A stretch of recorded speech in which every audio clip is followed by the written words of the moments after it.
Alrighty, thank God it is Friday. I used to do live streams on Wednesdays, and I enjoyed it. It was cool and kind of come on before Jason C. Mash and John came on. But I found it to be a little more sort of in hurry up, get home from work, kind of that kind of a thing. And it wasn't as relaxed. I've come to really enjoy Friday because I don't have to get up tomorrow morning. It's something to look forward to at the end of a long work week, and just been really, really enjoying doing these live streams. And then I've been particularly enjoying these sort of themed months, Isla month, Bourbon month, although it's kind of challenging to come up with a new theme for every month. But really enjoyed it. I've been having some absolutely fantastic guests on, people who have, I would say, a unique look at the particular topic, such as when I had Roy on, who had been to Isla, or had Jason Whisky Wise, who had been to Isla. And so this month I've been having some great guests who are really, I would say, experienced and more knowledgeable about bourbons than I am, and been learning a lot from them, as well as doing the bourbons and studying the notes and stuff like that. And so a bourbon month would be incomplete without this week's guest. And I'm going to bring them on in just a second. But before I do, I want to say hello to everybody who's in the room, or at least as many as I can. Otherwise, we could just turn it into a hello show. We'll never get around to doing any whiskeys. Hold on just a second. There we go. Dustin D. Silva, thank you much for tuning in. DJ Beacon, or Bacon, Doug Chrisope, Grigori Serafian, Joseph Brazow, Kevin Miato, Louis Keen, Mark Brown, Santa Cruz, and how you doing, neighbor? Sean Moore, Jason the Mash and Drum. Looking forward to meeting up with you, brother. Coming up about 8 or 9 days. Tim Dietrich, thank you very much for tuning in. Trevor Wilson and Vegas Art. All right, probably have some others who just haven't said hello yet, and Brandon Weiss. All right, so I want to welcome my first guests, one of whom is missing at the moment. But in the meantime, Chad, say hello to everyone. Hello. How is everyone on this fine Friday? For some reason, mine is not clicking back and forth. I probably need to unclick that or unclick it. Is it not flipping back and forth? Nope. Okay. Now you talk. Okay. Hi. There we go. Technical difficulties. That's all right. We had it wouldn't be a video without a little bit of technical difficulties. In fact, we had a little minor one before we got started, which is why I would like to get someone ahead of time. So let's pour a little bit. Let's let this whiskey get a little bit of air. We are doing the Joseph Magnus. This was a request by Chad and Sara. Absolutely beautiful label, beautiful bottle. I like the top of it, like the bottom of it, and the bottom of it, there's like an embossed signature on the bottom, which is really, really cool. And on the back, it has an embossing on the back of it. So I know it's all about the contents and not about the bourbon, but or not the bottle. But I like to comment at least a little bit on the aesthetics of the bottle. Presentation, when you talk about presentation of food, at a restaurant or on a bottle of a wine or whiskey, I think is important. Of course, ultimately, what's important is the contents.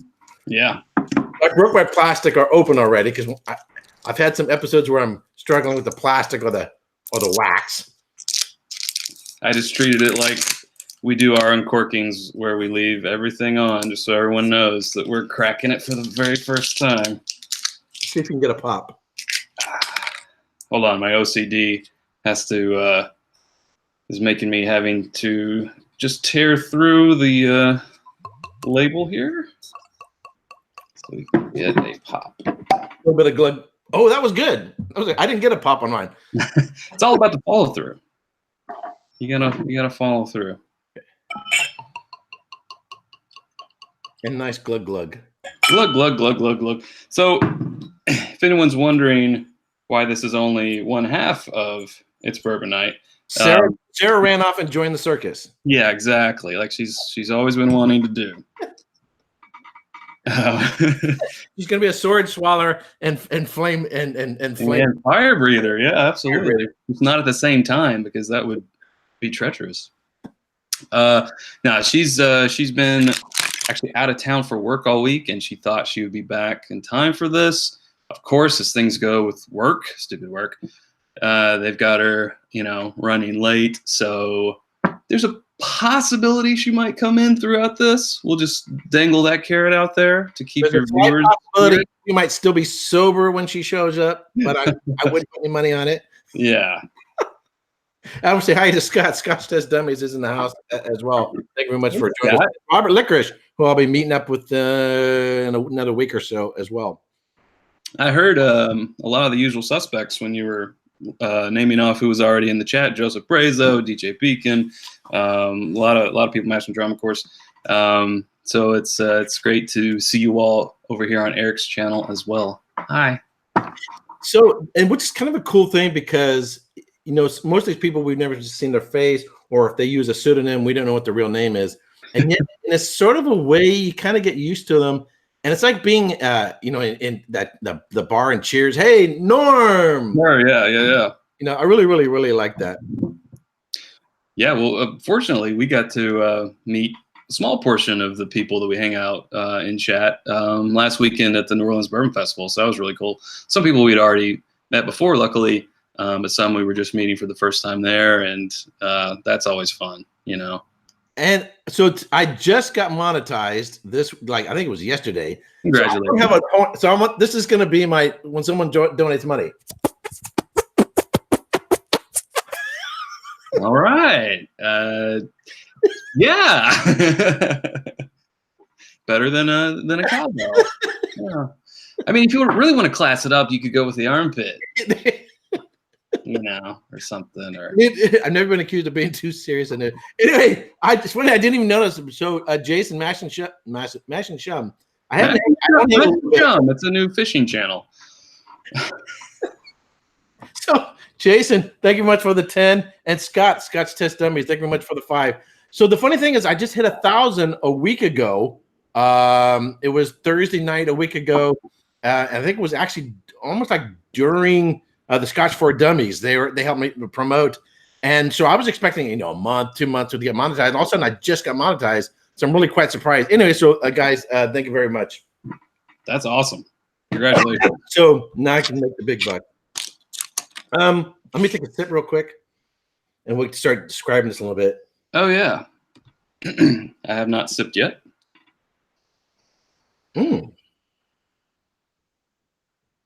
Wow, dude. Wow. Well, yeah, it's different. And I kind of picked this one because it was a bourbon. It's not technically a bourbon anymore because it's a finished bourbon. So it's straight bourbon whiskey finished in sherry and cognac casks. It's actually triple cask finished. So the bourbon barrel, then the sherry barrel, then the cognac cask. So once it's done, its required time in new oak, it can then be finished and still be called a bourbon. It just has to have that initial original. Yeah, the caveat is the whole thing. So you can't just say this is straight bourbon whiskey because it's not. This is straight bourbon whiskey. Label. The TBB approved label. Well, yeah, but if you covered this up, it would be illegal. You have to say straight bourbon whiskey finished in sherry and cognac. Footnote qualification. Anyway, so I just picked this up like a couple of days ago. I didn't really pay that much attention to it. I hadn't done any research on it. I will do a full formal review later. So I actually just tasted that somewhat blind, not knowing what it would be, about the finishing. And right off the bat, I really, really, really like it. But we can get it more into that in just a little bit. Yeah. Let it aerate. Most people know my story. In the wine for 20 years, became a certified. I went back to college, studied winemaking, worked at wineries. My whole journey started traveling around California and then Oregon. Then I went to Virginia, doing reviews of wineries, doing photography. I've done stuff for wine magazines, television shows, done consulting. Went back to college, studied enology, worked for 3 different wineries. then studied with the Dutch Wine Spirit Educational Trust, did the diploma program, became a certified sommelier. I'm sure everyone's impressed. French wine scholar, blah, blah, blah, blah, blah, blah.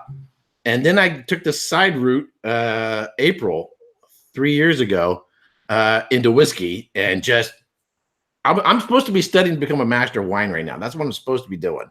But why when there's whiskey? I know. It's like I was engaged to be married, and then I met another woman, and her name is Whiskey. Oh. She's a foul temptress.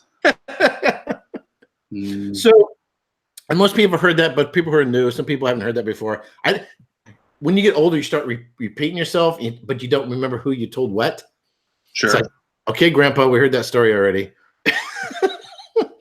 So, but for those who hadn't heard it, anyway. So, but I like to, for the first time, I have someone on my channel. So I'm about the people, the place, and production. So the first thing I like to do is get to know the people. Even though I've been watching your channel, particularly recently, been watching a lot more bourbon since I've been studying bourbon and comparing notes with various whiskeys. And don't let me forget, because I forget things because I'm older. I want to talk a little bit about the Pappy 23. That old chestnut. Yeah. Okay. So how did you guys get into bourbon together or separately, or how did that all get started? Separately. We did end up meeting each other because of bourbon, but I got into it a lot earlier than Sara, but I'm also a little bit older than Sara, so that makes sense. I really started to get into bourbon around 21, 22. And when I say really into it, I mean, I had like 10 bottles, and I would start having bourbon nights with friends and invite them over. And they would usually bring a bottle and like, oh, let's try this tonight. I bought this bottle because I like the shape of it. It's called Jefferson's, small batch. What's that about? And kind of started exploring things that way. And back then it was with ice or it was with Coke because one, we weren't buying the, not to put down what I just, said Jefferson's, but we weren't buying the really good stuff that you might, when you're just starting out, you might want to be drinking neat, but now I can drink anything neat. Doesn't matter. But back then, it was just kind of some lower shelf ones. So it was with Coke or on the rocks or whatever. And then started to do just the rocks and then neat. But no one else kind of in my group continued along my path as far as like really getting into it and starting to have that, deep passion for it. But then I met Sara. At the time, she was working in the marketing department at a restaurant group, and they were opening a bourbon-centric restaurant and bar. So her company hired my company to come make some videos for them, like cocktails and food, really, sexy slow-mo, making cocktails and all that. And that's where I met her, and I found out that she liked bourbon, and we just started talking and eventually became friends. And then she would come over and we would have bourbon nights.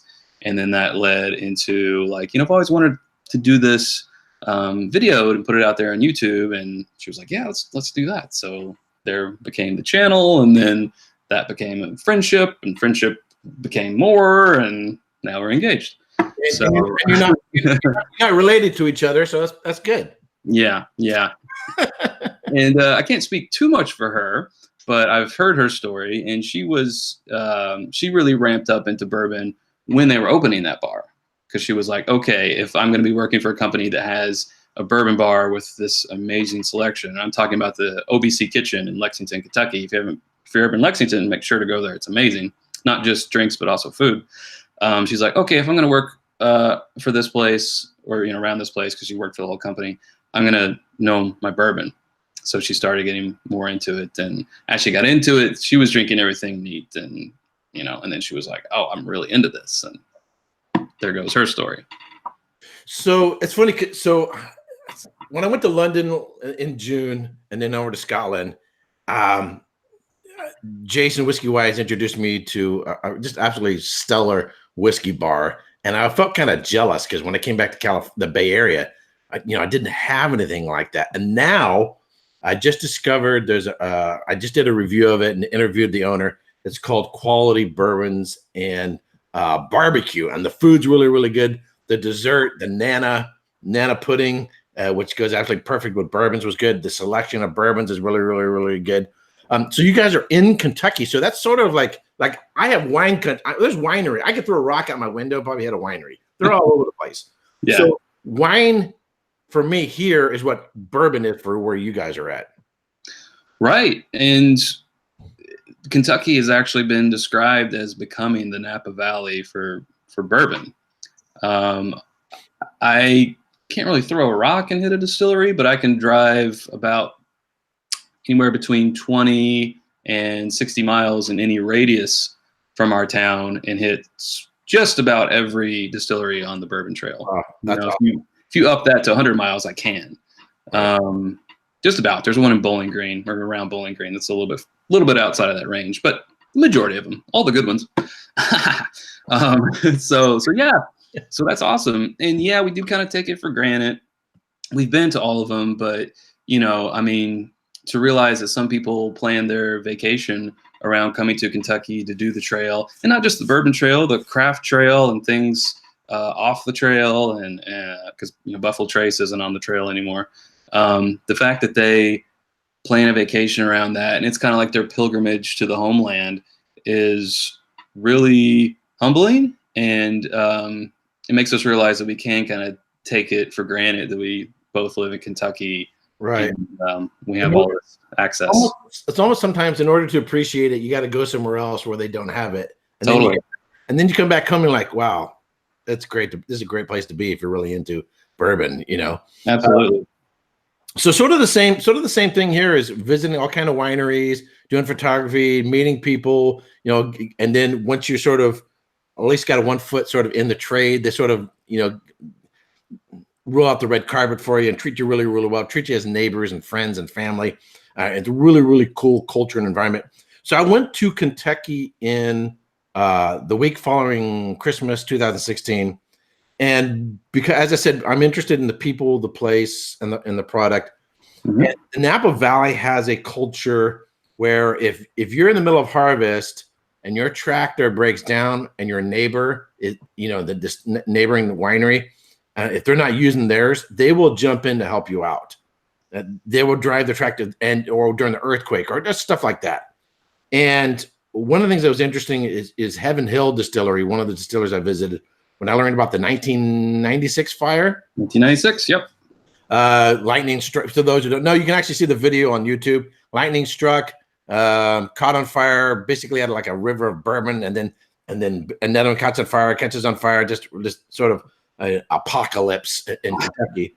Yeah, it was like 9 warehouses, I think they lost. It's insane, There's someone who can make a movie about it. And then recently, of course, we had that other warehouse crumble. But one of the things I was wondering about is, what is the culture like, the people like, the environment like there between the distilleries? And one of the things that I really, really liked is they stayed in business because the other distilleries sort of chipped in. So as a native, one who lives there, tell me a little bit about that sort of, what's your sort of experience in interacting with sort of the bourbon community there? So far, I haven't met a bourbon drinker that I haven't liked. That's awesome. The bourbon companies, particularly the big ones, the old guard, their philosophy is a rising tide raises all ships, all boats, So that's why 2 or 3 distilleries chipped in when the Heaven Hill fire happened. It's because they all have each other's back. Fred No from Jim Beam and Jimmy Russell, Eddie Russell, Fred and Jimmy kind of grew up around each other. They're friends. Booker No and Jimmy Russell, they're friends. They all just pal around with each other. They have stories about each other, and they will tell you them, which is a great thing about going to some of these, like whiskey festivals where they give talks. Fred No, he can talk for hours about all these other distillers. He can tell you about Elmer T. Lee, right, from Buffalo Trace, and Jimmy, and his dad Booker and everything. And it's just great. They are competitors, but I think first and foremost they're friends. And right. that's kind of a philosophy, a business philosophy that I think sometimes they have a hard time like passing that along or making their owners understand, because just about all these are owned by overseas companies now. Right. And big conglomerates. Conglomerates, exactly. So it's like, no, this is how we do things here in Kentucky. And, this is how we've done business for hundreds of years. And it's worked out for us great. And right. But yeah, no, they're all just not just civil, they're friends. And it's amazing. Right. Love it. So, and what I really like about that is that, at least as far as my experience is, that same sort of mentality, that philosophy has really sort of been picked up by, I think, a lot of the whiskey tuber. I mean, we're not businesses, and we're not, and we're farther spread out. I mean, we're all over the United States, Canada, the UK, Europe, and yet there's a similar camaraderie.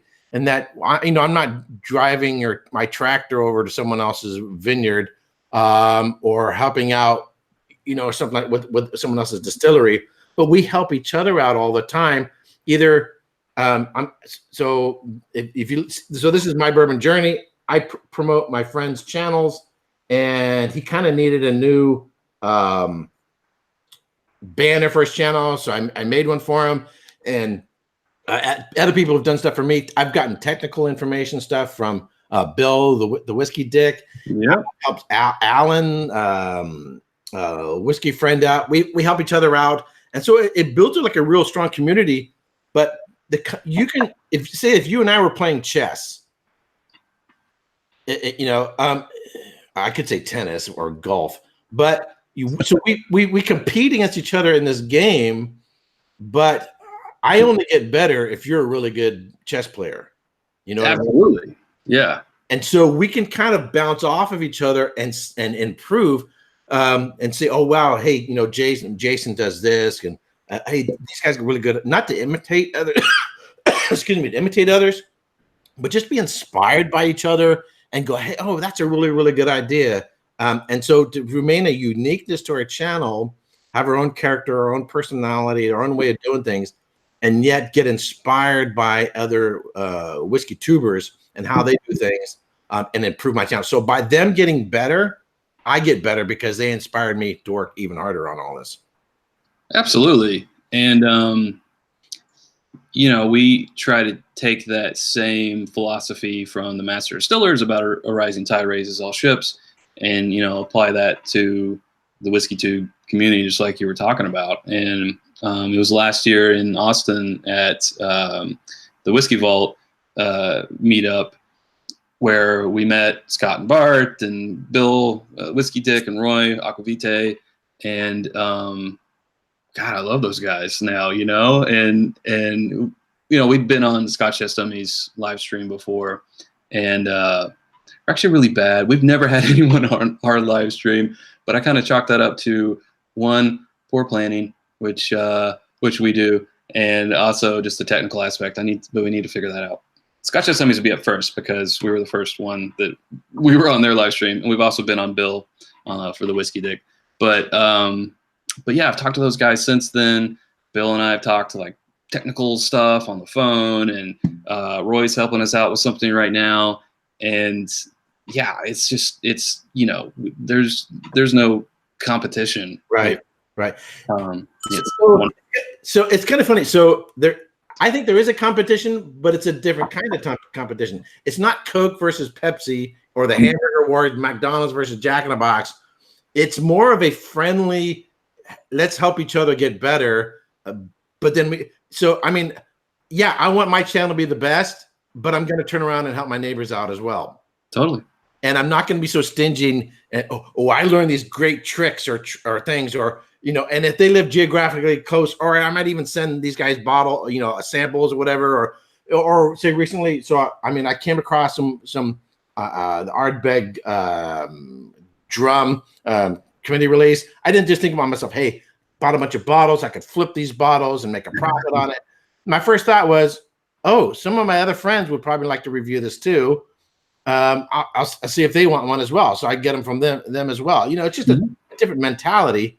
But competition doesn't have to have animosity to it. It could be a means of helping each other improve by even challenging each other to do a better job as well. And then I learned from, so this month, because you guys are much more, know more about bourbons than I do. My bourbon journey, Jason, all these guys know bourbons better than I do. So I'm trying out a bourbon. I go, okay, have these guys done this bourbon? And then I'm watching their videos and sort of comparing notes, see how much I agree, what's their take on it after I've done mine. So I learned, and so I've been leaving comments on different channels. Hey, I'm cracking open this one. I agree with you on this, that kind of a thing. So it's just been a really great learning experience of being part of this community. And I'm thankful for the technology that gives us. Hey, Alan, the whiskey friend over in Manchester. Thank you, sir, for joining in. So obviously you're in Kentucky, and so Kentucky is your backyard. And I started with California. Originally, my channel was just doing California wineries, and then it grew and grew, got beyond that. So excuse me, I have allergies here, really, really bad. So being bourbon focused, and I know you've tasted some outside the bourbon circle, but have you guys considered occasionally, so Scott and Bart are Scott's test dummies, not bourbon test dummies, and yet they do bourbons, and they recently did a tequila, which I thought was really Well, we will certainly never do anything but brown spirits, unless maybe some White Dog. But yeah, we've stretched out a little bit. People love to send us Scotch because they want us to find one that we like. Right. And we have found one that we liked, actually. Don't ask me what it was, because now I can't remember. So like Bourbon Insane, he's also bourbon, and we've got him converted. He's actually joined the Ardbeg cult now. Oh, that's some serious stuff there. The hoods and the ropes. The smoke and the fire. Yeah, smoking the fire. So yeah, we're gonna try stuff, and I think that's what live is for. One, because we want to try. Anytime anyone sends a sample, we want to try the sample. And we did Irish whiskey, we did the Redbreast 12, and I think we got some cast strength of the Redbreast 12 coming to us from some awesome people. So we definitely want to try that stuff. I don't ever see us doing like an uncorking of a Scotch or an Irish or a Canadian whiskey or anything like that, because we don't have the palate for that. Ask us again in 10 years if we've developed a love for these things and we're drinking them on in our as a pastime. But we would never try to give notes or recommendations on a Scotch or a non-American whiskey, because we don't feel like we're any type of authority. So we'll do it recreationally, I guess, on live and stuff, and people like that. But we also get a lot of comments. Please just stay to bourbon. I love bourbon. I don't like Scotch. I don't like the other whiskeys. I can tell neither do you guys. Just please stay with bourbon. And we're like, right. Don't worry. We're only doing it for this one episode. Or we're only doing it because it's St. Patrick's Day. Or corrupted them. They're going to Scotch. Yeah, they're like, not everyone has to like Scotch. And we're like, okay, we get you. But also, we want to still try ones, because we want our bourbon journey. There you go, my bourbon journey. To continue and not just be limited by tent poles. Right. We're always excited to try stuff outside of Kentucky. Idaho, Utah, Colorado, Washington bourbon, Texas bourbon. We're actually probably going to have an episode all about Texas bourbon from our trip last year to Austin. So yeah, we want to branch out, but we love bourbon, right? And American Rye.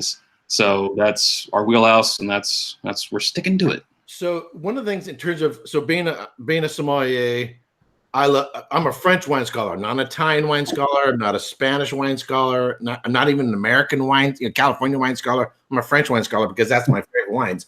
But one of the things that being a sommelier and having to study for exams is they don't allow you to. You may have a favorite Burgundy or something like that, but you have to know at least a little bit about the most. And they also say this is not the Institute of Masters. This is the Institute of Masters of Wine, not the Institute of Fine Wine, which means you got to get to know the crap as well, the stuff you don't like as much as well. Absolutely. So you got the bulk stuff as well, because you have to be able to recommend, the less expensive stuff for new beginners and stuff like that. Oh, sure. And I would imagine develop an appreciation for some of the less expensive ones too, right? Right. So one of the things in addition to, I tend to go heavy in notes, academic. I love traveling, love meeting people. But one of the things is people and then place and production. And the advantage of being in California is, you can go, it's a lot more, they charge a lot more. I used to be able to go either free or cheap. And now being somewhat in the industry, I can get in for free. But I learned so much more by getting a hands-on, particularly when I, intern with some wineries, hands-on, be able to see, taste the grapes, from the vine, taste it during the crush, the press, taste it just even during fermentation, after fermentation, the whole step until just at bottling, and then 5 years later. So the understanding of the whole process. And so I love visiting distilleries. I visited 6 in Kentucky. I visited thus far 20 in Scotland. I've been to 7 or 8 here in California, and I'm going down to Texas to visit some down there. So you say you've been to all the distilleries in your backyard, so to speak. How has that, in terms of the visiting and seeing all that, you think if you didn't have that kind of access, how has that sort of enhanced, you think, your understanding and appreciation for bourbon? Well, it's definitely enhanced it, and enhanced and widened our appreciation for sure. Though I should clarify, there's been some new ones that have opened that we haven't been to. Like we haven't been to Old Forester yet up in Louisville, which is just less than an hour and a half away. We haven't been to Angel's Envy. So yeah, we finished the Bourbon Trail, and then new ones pop onto the Bourbon Trail.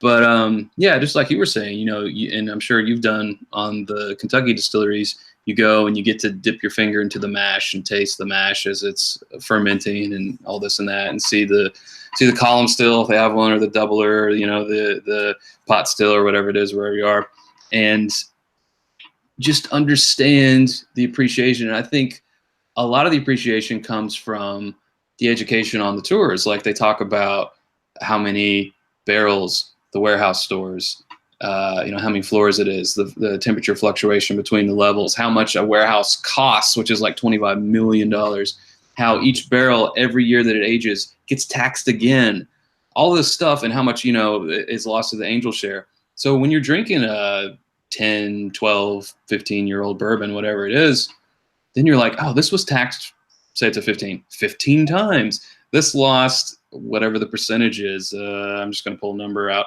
30% of it to evaporation over time, blah, blah, so blah. Here's a teaching moment. I kind of want to pause in that moment, because I want you to repeat that one, because this, I've read a few books, read a lot of stuff. So back up just a little bit on that. How does that tax thing go again? Now, I'm not the, I'm not the tax man, right. But from what I've been told and from what I understand, the laws in Kentucky anyway are every year that a barrel ages, it gets a barrel tax levied onto it. So it's a 10-year, it got taxed for all 10 of those years that it sits there and ages and loses product. So not only are you paying money to the tax man on that barrel, but you're also losing products every year that it ages, all in the effort for it to reach a certain maturity and flavor profile. See, because most people, I think we assume, okay, you make a product, a shoes. You're not getting taxed along each step of which those shoes or an automobile is put together. Yeah. They have a finished automobile. It goes off the line, and then it gets sold or whatever, and then they're taxed on that. They're not okay. Now they have a bumper on it. Let's tax them. Now it's got the windows in. Let's tax them. We drop the engine and let's tax them. I'm like, holy shamolians! Yes, that's insane. Yeah. So actually, someone here, I've got the chat open over here on the other laptop, and DHSIVL2. Sorry, I'm not going to pronounce that. His name's Dustin, by the way. So Dustin. Okay, Dustin said that they're taxed on the full volume of the barrel too, not the lost amount. So yeah, if it's a 53-gallon barrel, every year they get taxed on a 53-gallon barrel, unless it's bonded, says Lewis Keene. Bottled and bond. Right. I don't know the specifics. A lot of times, and most of the time, someone in the chat knows more about a topic than we're talking about. But we love that because we can always go to our community and be like, I think it's this. Let's, survey says. Right. Like, no. Well, sometimes I knew that and I read that, but I forgot that. Yeah, I mean, it's crazy. And not all states have that. Right. Kentucky is one of them. But, you got to think about a craft distillery. If a craft distillery is opening up in Kentucky, you can see why they would want to put out a 6-month-old product, because they need to get that to the market so they can start making money. And 2, they don't have the money to pay the tax man over and over and over for all these years while it sits there and comes to a certain age, Right. They got to put it out. It's tough. Right. So we've been at about half an hour. I tell people the key to having a guest on and drinking is while they're talking, you drink. and while I'm talking, you drink. So I've been sipping it all or smelling while I've been jibber jabbering. Yeah, absolutely. This is my second pour of it. Everybody drinks faster than I do. I'm still working on my first, but you got it on your second. So on the nose, what are you getting on the nose on this? Well, the nose is, I think it's unmistakably a finished bourbon. You don't get this nose on a Kentucky straight bourbon whiskey. So it's definitely more in the fruit, I feel like, category. Sarah's honestly better at nosing, although I have my moments. I'll pull just something out of the air. Like, this smells like a brown paper bag after it's held a cheeseburger. and they're like, yeah. But most of the time, if it's just like drilling down on like what type of fruit it is, she's better at that. But your typical bourbon, I always get some sort of corn note. Candied corn, caramel corn, cornbread, corn, there's just some sort of corn note typically in there. Sure. I usually get apples, and then you get the candied notes of butterscotch, and you get loads of vanilla and cinnamon, nutmeg. Yeah. These are the classic profiles. And then, like I had a little bit of the Long Branch before we went live, and it's got a little bit of that mesquite character to it. This being a finished bourbon on it. And I had a finished bourbon with Kyle as well from Bourbon Blind. We did the Wild Turkey Revival, which is spent some time in an Oloroso sherry cask. Yes. This one, for those who are turning late, hey, Richard Z, how you doing? Bourbons. So this one, just for those, this is finished in sherry. They don't say what sherry. It's probably Oloroso. Could it be Amontillado or Palo Cantado or something, but it's probably Oloroso and cognac. The one thing I had a concern was with the Wild Turkey Revival is the sherry note so intense that you lose the distinctive character of bourbon, so it doesn't seem like a bourbon anymore. What do you think about on this one? No, I'm still getting the bourbon note. I'll tell you what I kind of get from it is something I got from the Woodford Double Oaked. I don't know if you've ever had that one before, but I get this note that makes me think about barbecue. Yeah. Like I would like to have this with barbecue. There's a certain savory quality to this nose that makes me think about that. Yeah, absolutely. So, and it's not exact, but like, so my whiskey of the year for last year was the Bunnahabhain 13-year-old Moine Oloroso official, and I'm probably talking in foreign tongues to you right now. Cask, but it has that smoke, savory barbecue character to this. Yeah, and Lafroig 10 cask strength has that as well, batch 10, and I love that. I love sweet and savory at the same time. That's just freaking awesome. I'm loving this one. This is really, really nice.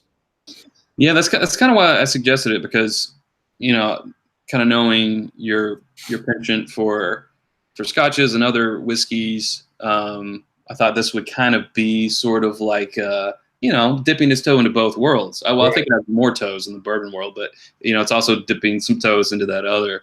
And of course, finished bourbons is a growing category and I think a much appreciated category because it's it's getting these flavors that you can't get with just the by the book bourbon making. My one concern is, I mean, from wine, you're very much concerned, tend to be very concerned about terroir. Does it reflect the place? Does it stay true to its natural, its core? You could take something and put so much frosting on, or so much makeup on a person, so much that you lose the natural beauty of something, but someone just gobs on too much makeup, and so I don't want that with a bourbon or a scotch or anything else like that. Stay true to its character to it. And that was somewhat of my complaint with the have you had the Wild Turkey Revival? Yeah, I remember it being very orange peel.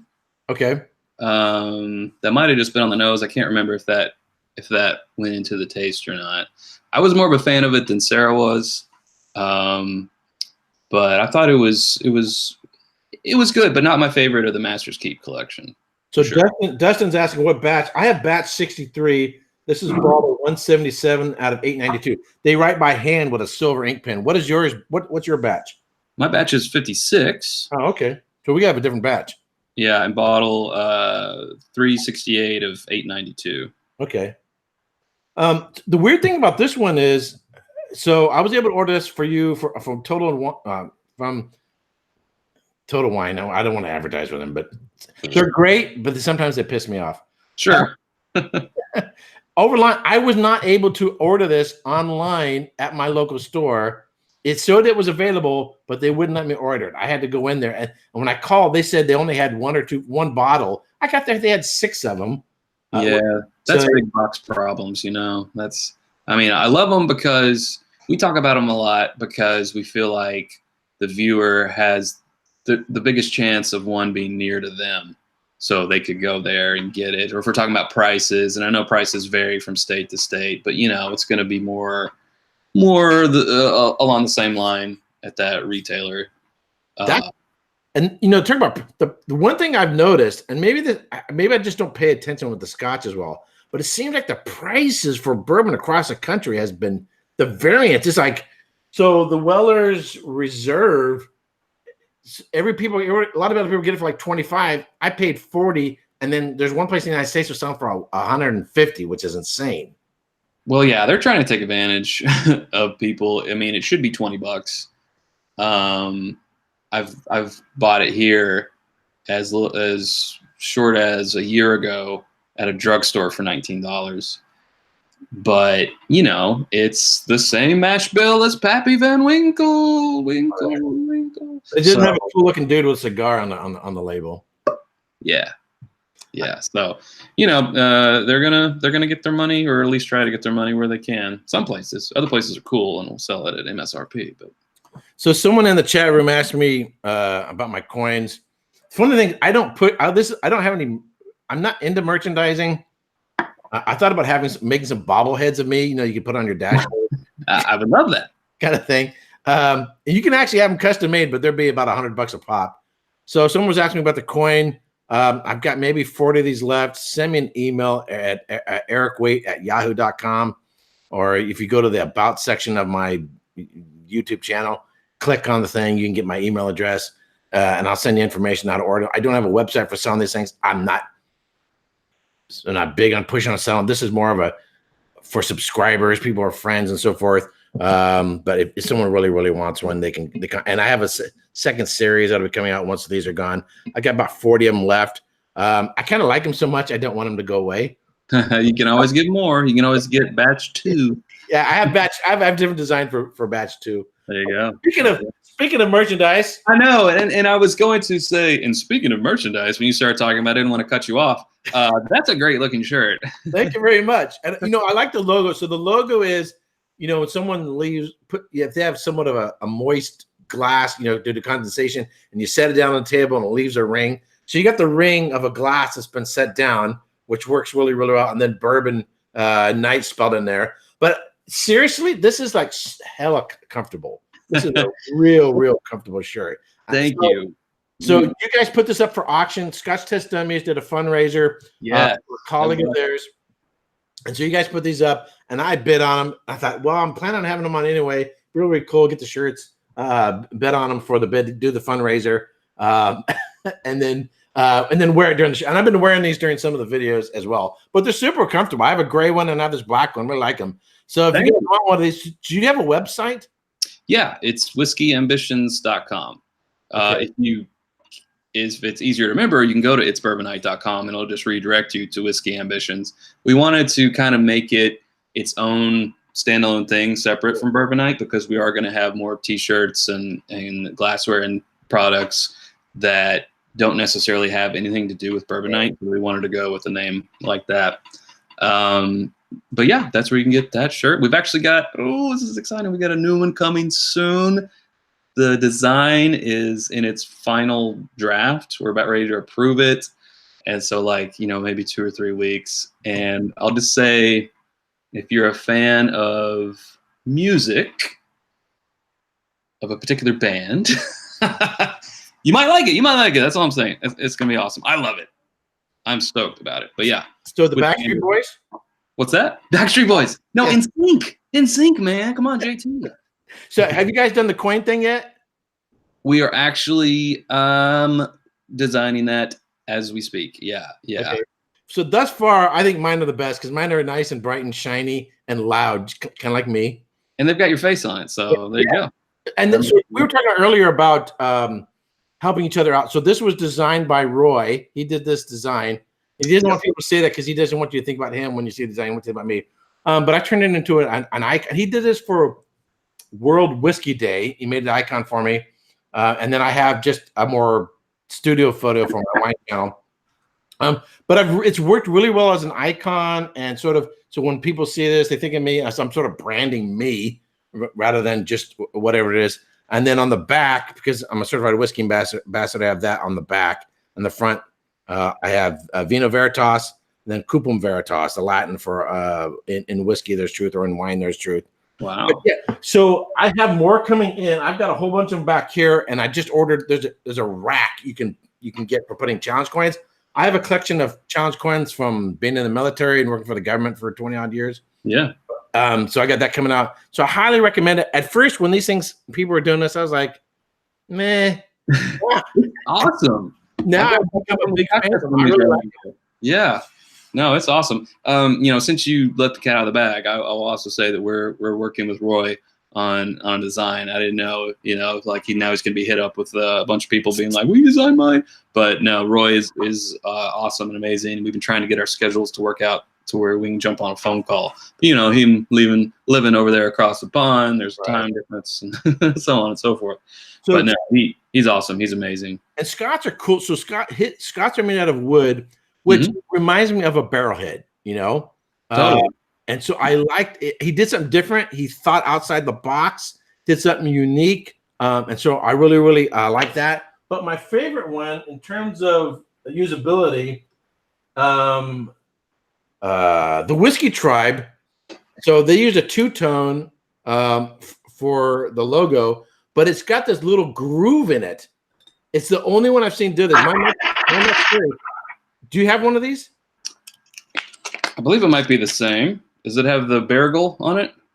No, you have I think either an older one or a newer one. You probably have a newer one. We got this last year at the meetup, and it's got a saying on the back, and it's got the eagle or the Barrel in gold. That might have been one just for that event, though. Might have been, yeah, I believe so. I believe the demigod himself had a hand in making those.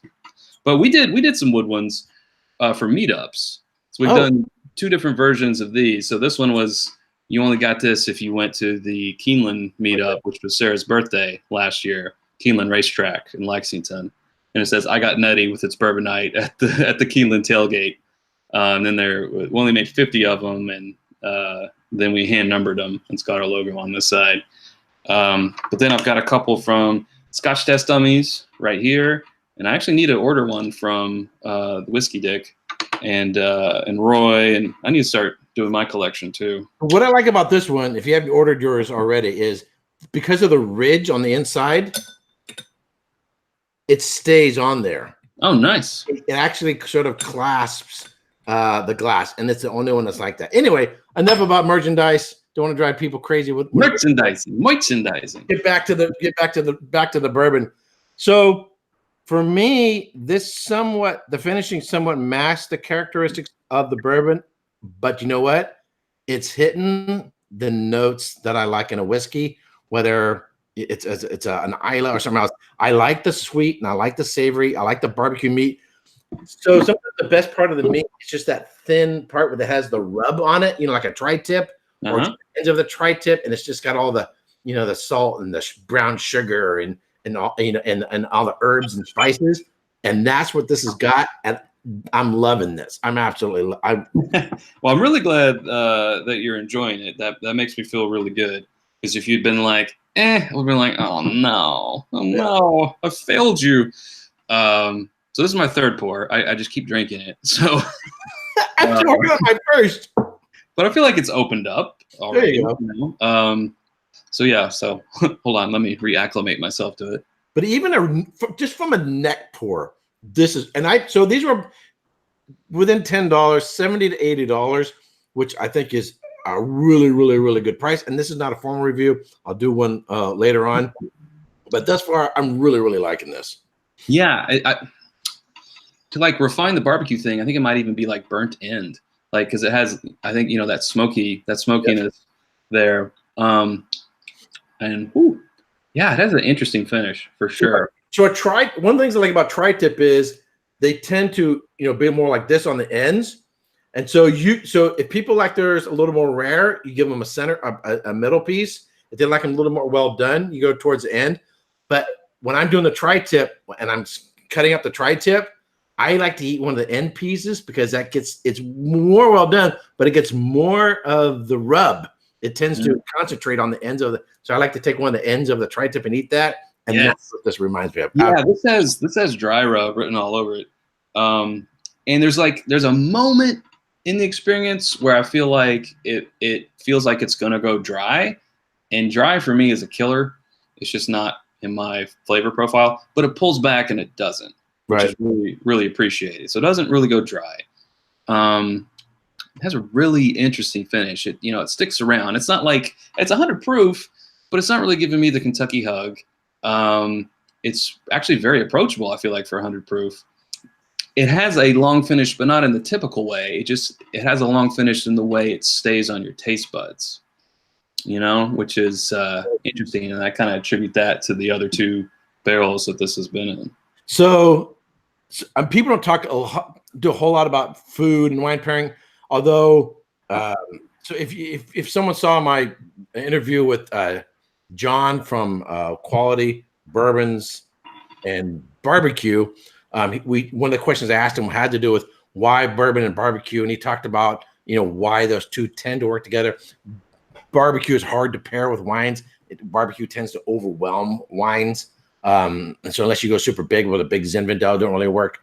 But I could see I would really get me some tri-tip and try it. I think it would work really, really, really well to do a bourbon and barbecue pairing with this. I think it would. Yes. We've also never done it, but I think, now the weather's starting to warm up. It's more, barbecue season, if you will.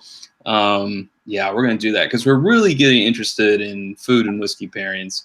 We've now been a part of 3 actually whiskey and bourbon and food pairings with Peggy No Stevens, who's a master taster, and she's brilliant. She's on another level with how she'll pair things, and also is it complimentary? Is it I'm forgetting the second one, but her third one is explosion. And that's like what she calls too much of a good thing, So I feel like, sorry, that was my phone. I feel like this with barbecue would be that explosion that she's talking about. It's like too much of a good thing. It's a bourbon or finished bourbon that conjures up barbecue, and then you're eating barbecue. It's like both things. It's just So that's exciting. So Bourbon and Sane's going on in about 5 minutes. So I want to talk a little bit about what we're both currently doing, got plans doing, but I want to do a giveaway.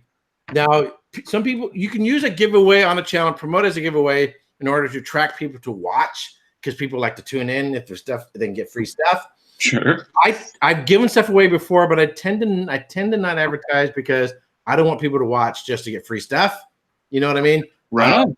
But I'm going to give something away. I'm going to give away a coin, and I'm going to give a sample of a bourbon for my top 5. One of my top 5. But it's going to require someone to be able to answer a question regarding. Am I eligible? Because I'm going to crush this question. I know, because my question's actually about one of your videos. Oh, well, then I'll definitely crush it. Okay, so first of all, if you guys haven't seen, they did like an award show kind of thing, and I just thought it was funny, and I thought it was done really, really well. If you guys haven't seen that one. So one of the ones, one particular video I particularly liked was your top 6, which is funny. Most people do top 5 or top 10. We're different. Whiskey in the 6. He likes to do 6. Right. Well, it's like, Wild Turkey. They could have gone Wild Turkey 100, but they were like, nah, let's go 101. So Chris Bourbon is saying, go ahead and go live at your scheduled time. We may run just a little bit over, just a little bit, and then we'll jump in. But go ahead and start at your regular time, and I'll send everybody on your way. So Bourbon is saying, if you guys haven't subscribed to this channel, check out this channel. He'll be going live next. So, okay, so the top 6, according to Institute of Bourbon, it's Bourbon Night. I put IBN, so I'm reading my IBN. That's our abbreviation.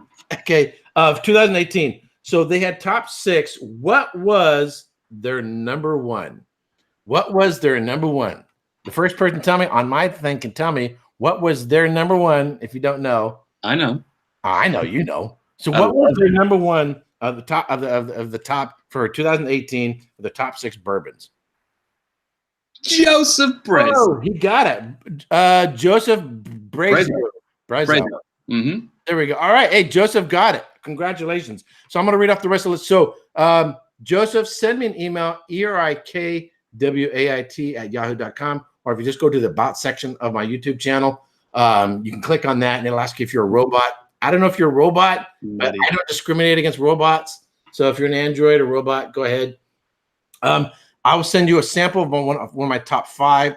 It'll be the number 1 from my top 5, which I haven't done yet. And I'll send you one of my coins. All right. So just in case you guys are wondering, so number 1 was Booker's 30th. Number 2 was Stag Jr. batch 10. Correct. 3 was Booker's Kitchen Table, which I reviewed. I did that with Jason, and I absolutely love that one. It opened up for me on the neck pour. I wasn't that thrilled with it, but it opened up really, really nice. Number 4 was the Colonel E.H. Taylor Barrel Proof. Yes. I did the small batch. I haven't had the barrel proof, but I love that one too. Yeah, I really like that one. Absolutely. And then number 5, I didn't write down number. Well, you had Larceny Barrel Proof, and then William Lauer Weller. William LaRue Weller. LaRue Weller. Yes. The funny thing, so if you guys are, I'm a book guy. All these names are like super historically important. Absolutely. So I'm gonna quiz you on something. Uh-oh. Okay. So what's one of the main things that Colonel E.H. Taylor contributed to in terms of the overall bourbon industry? Would that have been the Bottled and Bond Act of 18? Ding, ding, ding, ding, ding, ding, ding. And you win a free bottle of bourbon. Thanks. It's already arrived. Yeah, there you go. So, I love the history. I love the culture. Sorry. It's okay. I was just giving my acceptance speech. I was just thinking the Academy, and I was thinking you. There you go. So I think even if you're not into bourbon, if you're into the history of the United States, you got to study bourbon. It's Bourbon Justice, which Jason was the Master Drum had the author Brian Herrera on the show, and I did a short little book review. Fantastic book. Really, really appreciated what bourbon has contributed to, in a lot of times a funny way to the history of the United States and a lot of the development of case law in the United States. But anyway, so I think, who are these when you're drinking a bourbon or a scotch and you see a name, who is that? Just Google it. Take a minute out, look it up, read it, and learn a little bit about the name behind the bourbon or the scotch, whatever else that you're drinking. Absolutely. Alrighty. So just a couple more minutes. So we're going to be wrapping up Bourbon Month in a couple days. Sorry to see it go. The next month, I don't have a particular theme. It's going to be much more academic. In July, going to Scotland. Again, going back to Scotland. I'll be doing the diploma program at the Edinburgh Whisky Academy. This is my pre-required reading before I attend the class, and all this stuff that's in here is required to be on exam. So what I'm going to be doing is making videos based on this information as a way of studying. So if you guys want to study along with me, I'll be doing videos, and I'll be posting on my Facebook group free. You'll be able to download my primer on Scotch whiskey. It's about 60 pages. YouTube didn't enable me to make a document available. So it'll be available for free. So there's a link in my description on my videos for my Facebook group. You can join my Facebook group. I'm not selling them. I'm giving it away. That will be posted soon. It should be ready to go. It's about 60 pages. A lot of editing. You'll be able to download that for free. I'll be using that as well as part of my continued studying for this coming next month. I have a couple people lined up. It was actually in the chat earlier from Underneath the Bottle. He's in Norway. We'll be doing a recording. We'll be talking about Japanese whiskeys. We're going to be doing Nika from the Barrel. We'll be doing Japanese whiskeys. His wife is from Japan. He is very familiar with Japanese culture. So we'll be recording and then posting that as a premiere. I have a couple other requests out for guests. I haven't heard back from them, so we'll see how that goes. All right. So what have you guys got anything particularly planned coming up on your channel? We do. So our very first video about 3 years ago was 50 bourbons under $25. I mean, what a way to kick off your YouTube channel with, that was 16 flights, and that was huge. Still to this day is our most viewed episode, which kind of pisses us off because it was our first video. And the lighting was real good. Yeah, I mean, yeah. Things were a little dark, and Sarah was looking at the wrong camera, and we just hadn't found our feet yet. Right. So we're kind of wanting to not like redo that video, but up it to the $30 level, and we might even, instead of 50, just go 64. I don't know, for math or whatever. Top 100 bourbons. The top 100 $30. Yeah, I mean, we did a list. We went to the store and we started writing down bourbons, and it's over 50, so we could do over 50. But it'll be under, $30 and under. So we're going to redo this. It's going to be an interesting experiment because we know that tastes change over time, and also some bourbons that were on that video are now discontinued. Of course, other bourbons have come about. So it's kind of like an update, a refresh, and then hopefully people will go to that video instead of that first video, which, is still informative and great, but not our best work. That's what we have coming up. Uncorking wise, just want to mention that at the New Orleans Bourbon Festival, Cooper's Craft 100 proof won Best in Fest, which is surprising because the first year it was Jefferson's Ocean Cask Strength. The second year it was an Elijah Craig Barrel Proof. So you would think that theme of barrel proof cask strength would have continued, but this time it was 100 proof Cooper's Craft, which is made by Brown Forman, which we're going to do an uncorking of that since that's very topical right now. We have a bottle. Other things coming down. We don't know. Someone asked what we're doing for live on Sunday. I don't know yet. If you have suggestions, let us know. So I like doing the themes, but I'm also on a journey on a particular route as to where I'm going. So I'm going to be in Texas, going to do Texas. I'm going to Scotland, visiting distilleries. So probably in the fall, I'll start sharing all my stuff that I did during when I was in Scotland. I'll probably do some lives when I'm in Scotland. So, but at the same time, go with what you want to kind of something new. Oh, I'll do this one, something new as well. Anyhow, so hey, I want to wrap this up. I want to thank you very much for tuning in. Too bad Sarah couldn't make it. She that text that I had that went was actually her saying, I'm leaving Cincinnati now. So it'll be another hour before she's back here. So I have to do another live stream with just her and without you on here. Oh, totally. But she's really sorry that she couldn't make it. I know that she's bummed about that. But I want to thank you for having us on, for the bottle, for repping our merch. I'm going to get one of your coins now for my collection. That's a must. And just thanks for having me on, and thanks for supporting us. And we'll always support you and the community, because it's an awesome community. So when you guys go live, I think it's 12.